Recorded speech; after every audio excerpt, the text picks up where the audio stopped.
Зүгээр л нэг хүүхдийн чихмэл тоглоом уу? Зүгээр л нэг цэцэг үү? Энэ хоёр зүйл нийлээд яаж маш олон хүмүүсийг балсан тухай энэ удаагийнхаа бичлэгээр ярих болно.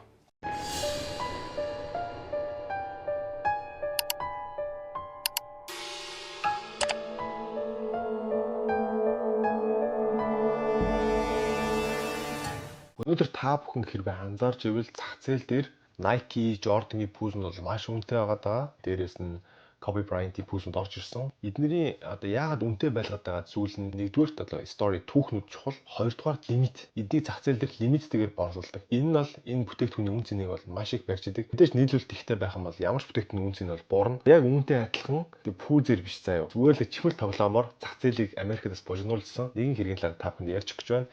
Энэ нь бол зах зээлийн хөөсрөл гэдэг зүйл. Тэгээд энэ хэргийг ярьж эхлэхээс өмнө та бүхэндээ спекулятив хөрөнгө оруулалт гэж яг юу вэ гэдэг талаар тодорхой мэдээлэл өгье. За, спекулятив хөрөнгө оруулалт гэдэг нь өндөр эрсдэлтэй, гэхдээ өндөр ашиг авчрах боломжтой хөрөнгө оруулалтыг хэлнэ. Энэ төрлийн хөрөнгө оруулалт нь ихэвчлэн хөрөнгөний бодит үнцнээс илүүтэйгээр ирээдүйн өсөлтийн таамаглал, зах зээлийн сэтгэл зүй, эсвэл ховор байдал дээр тулгуурладаг. Спекулятив хөрөнгө оруулалт нь ихэвчлэн богино хугацааны ашиг хөөж, зах зээлийн хэлбэлзэл дээр тоглодог онцлогтой. Спекулятив хөрөнгө оруулалтын онцлог. Спекулятив хөрөнгө оруулалт нь ихэвчлэн докторгүй бөгөөд үн огцон өсөх эсвэл унах магадлалтай. Жишээ нь хөрөнгө оруулагч ирээдүйд үн өснө гэж найдаж мөнгө хийх боломжтой. Гэхдээ бүтлгүүтвэл их ахин хохирол амсна. Спекулятив хөрөнгө оруулалт нь хөрөнгийн дотоод үнцэн, жишээ нь компани ашиг бүтээгдэхүүний эрхлээс хамаардаггүй, зах зээлийн эрэлт, нийгмийн халуурал эсвэл таамаглал дээр суурилдаг. Хүмүүс ховор эсвэл өвөрмөц зүйл татагдах хандлагатай. Спекулятив хөрөнгө оруулалт ихэвчлэн одоо авахгүй бол дараа боломжгүй гэсэн айдас дээр тогтдог. Спекулятив хөрөнгө оруулагчид ихэвчлэн хурдан ашиг хөөж, удаан хугацааны доктортой өсөлтөөс илүүтэй зах зээлийн хэлбэлзэл дээр анхаардаг.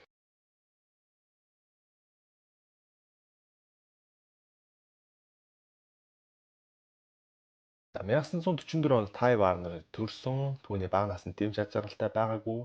Түүний ээж нь параноид шизофрени өвчтөй, харин аав нь түүнийг болон түүний дүү нь бага ахтан зоддог байжээ. Гэр бүл нь хожимд салж тийг шалтгаангүй цэргийн сургууль руу явуулсан. Насанд хүрсэх хойноч гэр бүлийн харилцаа нь улам муудсан бөгөөд тэрээр аавтайгаа өршөлтөж бүр нэг эмэгтэйтэй болцдог байсан гэж. Гисэн хэдиж тигийн сонирхол аавынхаа мэргэжил болох тоглоомын худалдаа руу байсан. 1970-аад онд Ти тоглоомын компани ажиллаж эхэлсэн бөгөөд тэрээр ямар тоглоом борлуулалт сайтай, ямар тоглоом борлуулалт муутай вэ гэдгийг гайхалтай сайн таамаглаж чаддаг байсан. Тэрээр компанийнхаа хамгийн шилдэг борлуулагч болж жилд 100 мянган гаруй долларын орлого олдог байсан. Тухайн үед компанийхаа гүйцэтгэх захирлаас ч илүү өндөр цалин байсан баг. Гэсэн ч Тигийн бардам дан тансаг амьдралын хэв маяг түүнийг бусдаас ялгаруулдаг байсан. Компани борлуулагчдын тоог бууруулж, нутаг дэвсгэрийг хонох шийдвэр гаргасан нь Тигийн уурыг хүргэж, өөрийн санаагаа үйлчлүүлэгчдэд нууцаар санал болгож эхэлсэн.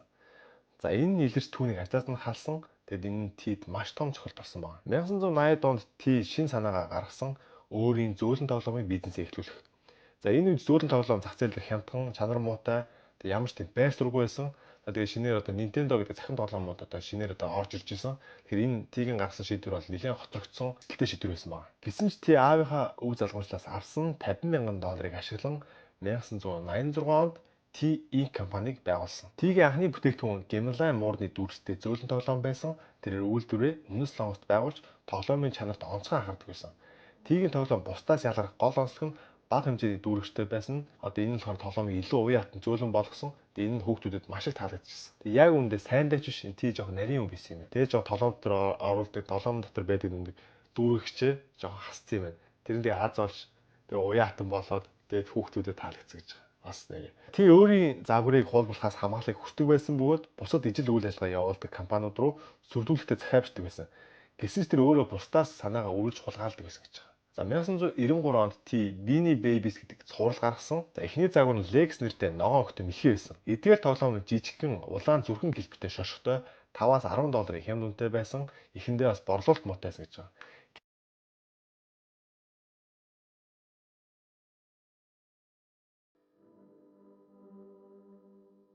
Гэсэн ч заяа нэг тоглоом болох Levi de Lamb гэдэг гурван амар алдтай болсон гэж байгаа. За, тэгээд харамсалтай нийлүүлэлтийн улмаас Levi-г үйлдвэрлэхээ болсон. За, тэгээд Ти үүнийг үйлдвэрлэхээ болсон, зогсоосон гэж хэлэхээс илүүтэйгээр тэтгэвртэй гарсан гэж хэлсэн байна. За, энэ үгийг хэлснээс болоод тэдний компани борлуулалтын ашиг хэдэн зуун дахин өссөн. Эндээс Beanie Babies-ийн халуурал эхэлсэн. Тэтгэврт гарсан гэдэг ойлголт нь хүмүүсийн сонирхлыг татаж бусад тоглоомд зогсчих байх гэсэн айдас төрүүлсэн. За, энэ борлуулалтыг нэмэгдүүлсэн. Ти энэ сэтгэл зүг нь ашиглан тоглоомоо хязгаарлагдмал хувилбар болгож тодорхой хугацаанд л зарагддаг болгосон. Бүтээгдэхүүндээ лимит тавиад заяа. Тэгээд яг зарагдах өдрийг ингээд зааж өгдөг болсон байгаа. Одоо ингээд Nike-ийн пүүзнүүд ингээд хагасаа өдөр болгон гардаг шүү дээ, тий. Хагасаа өдөр болгон гэж ер нь алдартай пүүзнүүд дандаа хагасаанд гардаг шүү дээ, тий.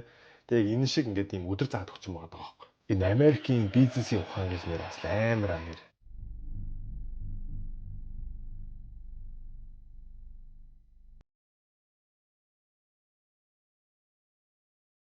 Illinois мужийн захын оруулалтын ээжүүд Benny Babies-ийн анхны төлөөлөгчд болсон.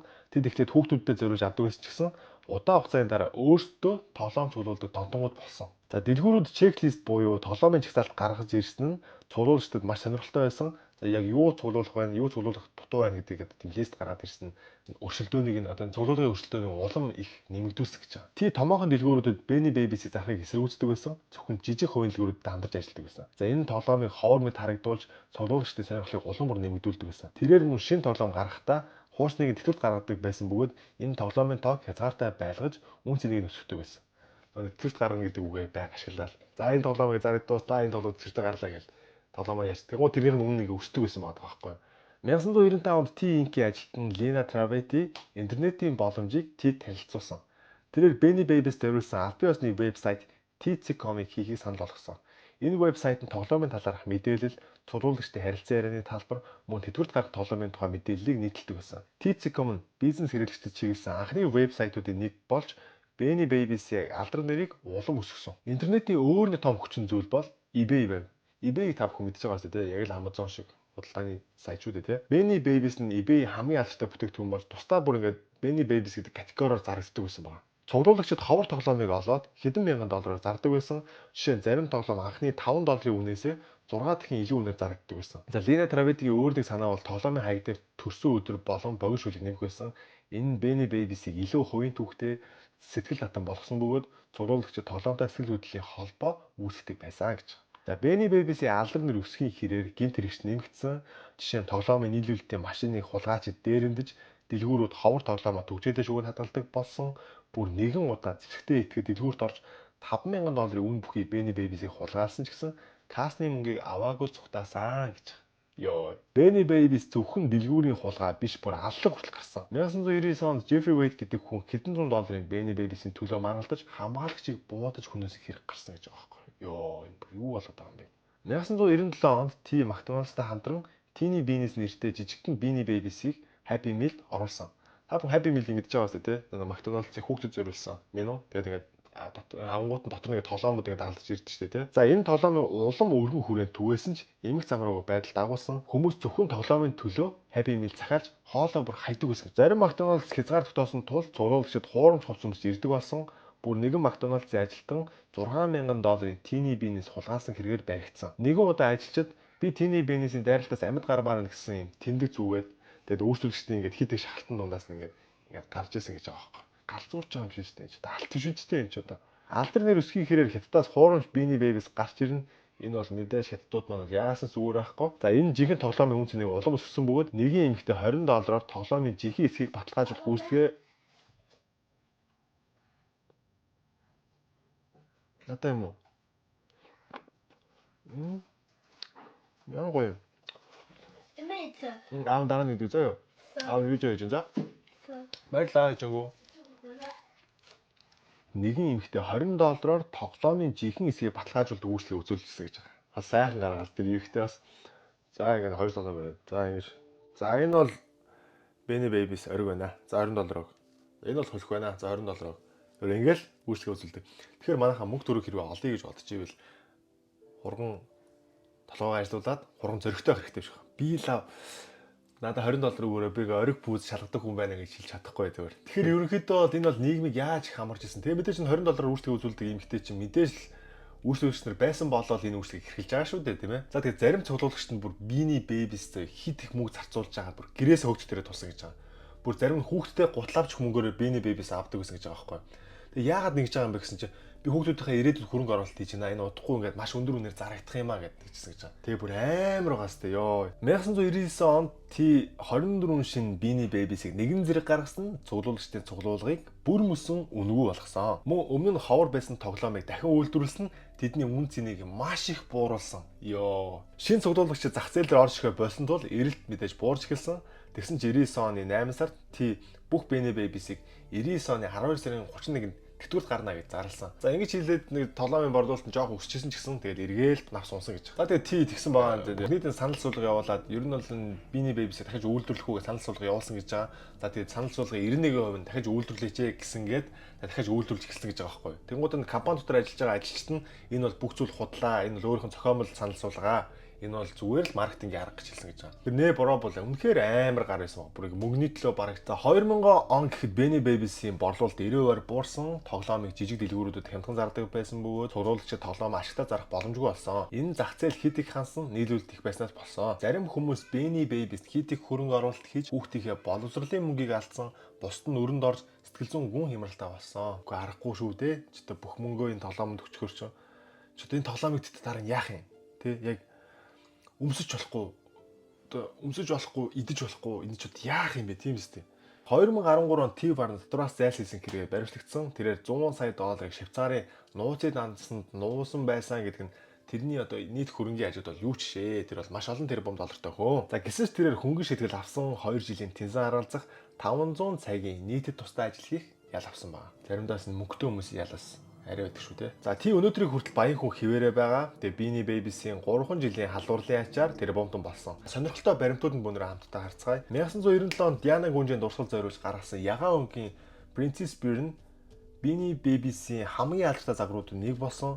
Зарим цуглуулагчид энэ багыг хэдэн мянган доллар худалдаж авсан ч T Inc үнэндээ саяар нь үйлдвэрлэсэн байсан гэж байгаа. Зарим Beanie Babies хаяг дээр хэвлэлийн алдаа гарч тэднийг бусдаасаа илүү онцгой олгосон гэж жишээ нь Pinchers гэдэг Omori хаяг дээр Pinchers гэж буруу бичсэн нь одоо өндөр үнээр зарагдсан гэж. Spooky нэртэй сүмстэй Beanie Baby-г бага насны охин зохиосон ч T Warner түүний нэрийг хаягнаас хассан. Энэ охин сэтгэлээр унсан ч гэсэн уг хаягтай хуучин хөлбөр нь маш ховор болж 11 мянган доллараар зарагдсан гэж байна. За одоо бүгдээрээ хамтдаа Beanie Babies-ийн одоо ямар үнэтэй зарагддаг байсан талаарх одоо бичлэгийг хальтган харцгаая. За үнийг харъя за.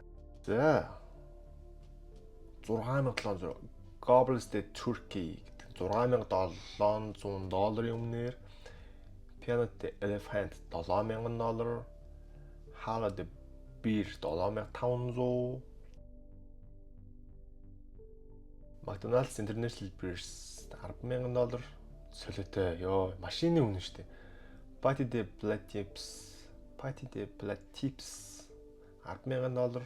Lega de Liquani Lega de Iguani л вэлгүүдийн ч одоо Iguan 15,000 доллар. Brownie de Bear 20,000 доллар. Hippity 30,000 доллар. Ёо Valentino de Bear солиотой 42,500. Lefty de Donkey 50,000. Piccadilly Attic 125,000 доллар. Babbles 129,000 доллар. Энэ Babbles бол үндэл царимуутай юу шүү. 15-inch Peace Bear хажуудалтай хоёр давхраар 159,000 доллар. Princess de Bear 500,000 доллар. Энэ нэг Диана Гүнжийн дурсгал зориулсан Princess de Bear 500,000 доллараар зарагдчихсан юм биш. Large Ones and His Squad 600,000 доллар. Солиотой энэ чихвэл толоо. Амар төлөвчсэн гэж байгаа. Ээж заяа. Амжилт хийж за.